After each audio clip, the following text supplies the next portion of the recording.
أمريكا بتدور على تابوت موسى.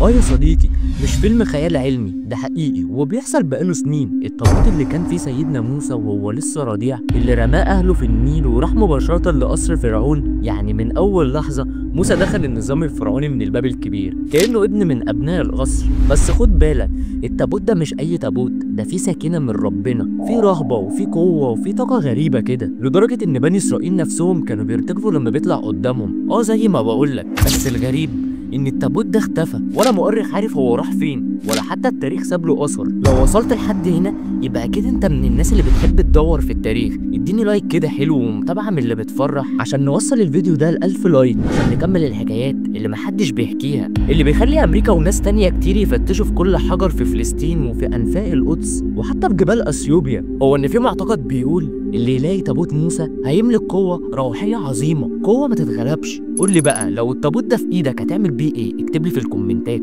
بس لحد النهارده مفيش دليل انه اتلاقى، ولا حد عارف هو فين. بس اللي نعرفه ان من ساعة ما ظهر والعالم كله بيرتجف منه. يعني لو سمعت يوم ان امريكا لقت التابوت، افتكر انك سمعت القصة دي هنا، وساعتها هتفهم ليه امريكا كانت بتدور على تابوت موسى من الاول.